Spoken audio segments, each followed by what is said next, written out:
ఎన్టీఆర్ దేవర సినిమాకి సంబంధించిన trailer release అయింది. పూనకాలు వచ్చేస్తున్నాయంటున్నారు నారా చంద్రబాబు నాయుడు.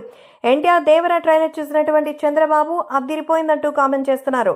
సో జూనియర్ ఎన్టీఆర్ కి సంబంధించి తాజాగా విడుదలైన దేవర సినిమా కోసం ఎంతో ఆతృతగా ఎదురు చూస్తున్నారు fans. Yuvasudha arts NTR banners పై మరి జూనియర్ ఎన్టీఆర్ ఎంతో కాలంగా వర్క్ చేస్తున్నారు. ఈ ప్రాజెక్ట్ పైన ఎట్టకేలకు దేవర సినిమా కంప్లీట్ అయిపోయింది. అది కూడా పార్ట్ 1.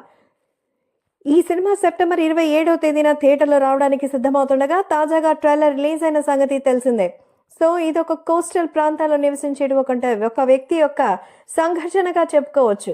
సో అక్కడ ఉన్నటువంటి జనాలకు ఒక నాయకుడిగా ఉన్నటువంటి ఒక పాత్రలో కనిపించబోతున్నారు తారక్. అయితే ఇందులో తండ్రి కొడుకుల ఫ్రెండ్సా బ్రదర్సా అనేది తెలియదు, కానీ డ్యూయల్ రోల్లో కనిపించబోతున్నారు. ఒకే టైప్ ఆఫ్ లుక్స్తో ఉన్న డిఫరెంట్ టైప్ ఆఫ్ క్యారెక్టరైజేషన్ కనిపిస్తోంది. కాబట్టి ఎన్టీఆర్ డబుల్ యాక్షన్ అంటే ఒక్క ఎన్టీఆర్ని తట్టుకోవడమే కష్టం, ఇక్కడ డబల్ డోస్. సో కాబట్టి ఖచ్చితంగా పవర్ కూడా డబల్ డోస్ అంటున్నారు Chandrababu Naidu.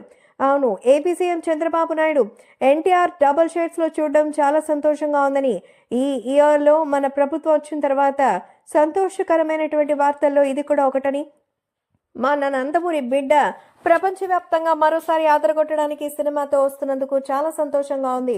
All the very best Tarak అంటూ ఎన్టీఆర్ సినిమాకి సంబంధించి దేవర